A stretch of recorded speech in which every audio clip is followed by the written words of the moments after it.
Okay guys, dore uko wakongera views kuri video zawe zitarebwe zikahita zizaho views nyinshi. Dore nk'iyi ngiyi yari ifite views nkeya, mu gihe cy'iminota 2 twahise twongeraho views 1000. Guys, niba nawe utazi uko bikorwa twagiriye.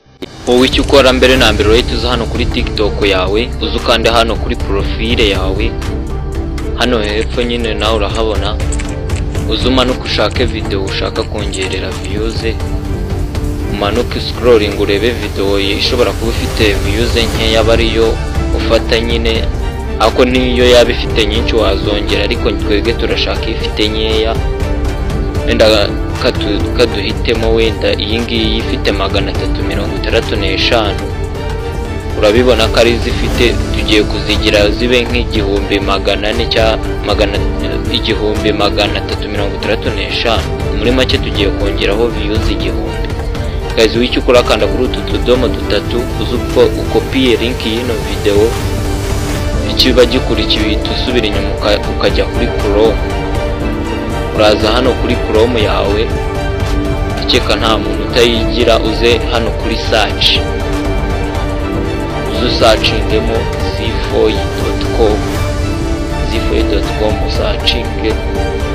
Tegereza akanya gato urahita uhingukira ahantu hameze gutya. Guys, ahangaha wandikamo no magambo baba baguhaye ko video yacu yakozwe. Guys, nuboniramo ijambo rizima hano banditsemo center, uhita commenting ikindi kintu wifuza kumenya tukivugeho. Tegereza akanya gato scrolling umanuka uzukande hano kuri views.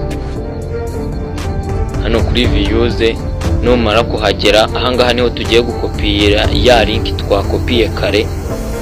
Hano handitse inta video URL, uzuyi pastingemo. Numara kuyipastingamo uzukandi hano hari search, usearchinge kugira ngo bayidetectinge nyine bakoherezeho views zawe. Uri butegereze igihe cy'umunota n'amasegonda 40 nyine nawe urimo urabibona igihe baba baguhaye gutegereza. Guys, urabona ko twe twabyihutishije. Urahita uzukandi hano kuri search kugira ngo bazisubmiting zibe successful. Urahita uzukandi hano kuri no mibare ya yindi twari dufite mbere kugira ngo babashe kongeraho. Nuyikandaho barahita bakwereka ko bibaye successful. Guys, urabona ko batweretse ko views zacu zagezeho, igisigaye no gucekinga tukareba ko kuko zagezeho ko. Urahita ugaruka hano kuri TikTok yawe, uze hano kuri profile nkuko bisanzwe, ushakishe ya video wongereye views. Guys, ibi bintu nukuri nta kubeshya birimo. Abantu baba bavuga ngo umuntu arabeshya. Guys, nta kubeshya birimo. Dore ngizi views 1000 zagezeho.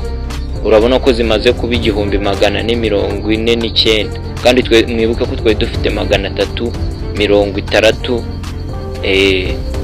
Ni mwaho ngaho. Guys, urabona ko nta scam irimo, ibi bintu birakora. Guys, nimba ubona ino video hari icyo gufashije, kanda subscribe, una commenting ikindi gitekerezo cya video twakoraho ubutaha.